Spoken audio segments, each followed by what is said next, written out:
Let us create a layered donut chart. This again is a very common and popular visual. It looks like this. Looks really impressive and it's just like a donut chart. The difference here is that it shows you a completion percentage. So there is only a part of the arc which is colored while the rest of it is not colored. Let's see how we can do this on Excel. So for these 5 subcategories, I already have the achievement percentage. What we want to do is find the balance. So I call this the balance to go. And this would be nothing but 1 minus the number, which gives us 20, 40, 60, 10, and 80. Obviously, if the number changes, then the balance changes correspondingly. We select both of these columns. We create a chart, go to chart type, select pie, and then we have our donut chart, but we don't select the first one. You want to select the second one. Now let's see what is happening. There are 4 layers, so there are 4 concentric circles. Each one of these circles, or rather 5 concentric circles, each one of these circles is representing a subcategory. And then there are 2 colors. The blue is the achievement and the orange is the balance to go. So I can click on the orange one, go to format, shape fill, and then make it white. Just like that. We do the same thing for all of the other orange bars as well.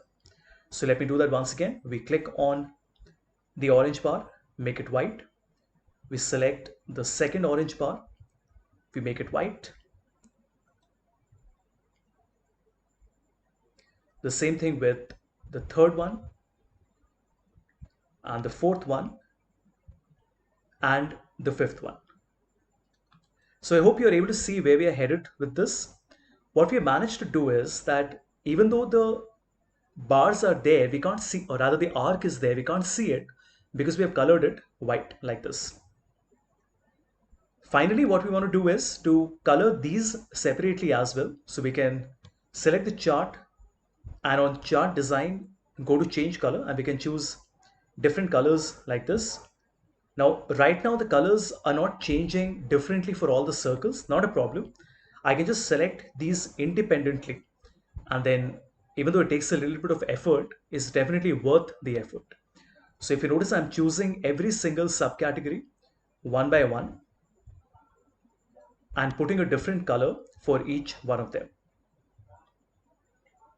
Let's make this, what color have we not used? So let's make it gray and maybe the last one can become a red. Excellent. So we have 5 circles. Each circle shows us a completion percentage.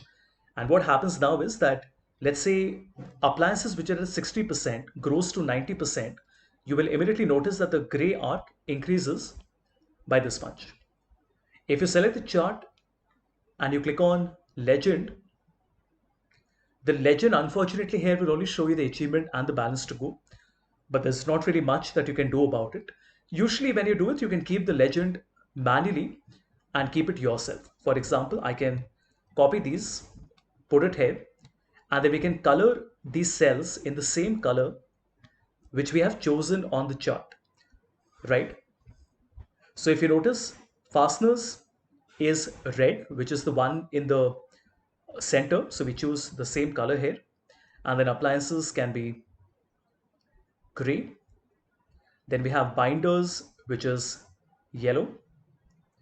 We have accessories, which is the shade of brown. And finally, we have furnishings, which is the last one, which is the green color. So it does take a little bit more effort, but you can always keep a legend like this by putting in the colors manually, and you get a very nice layered donut chart like this.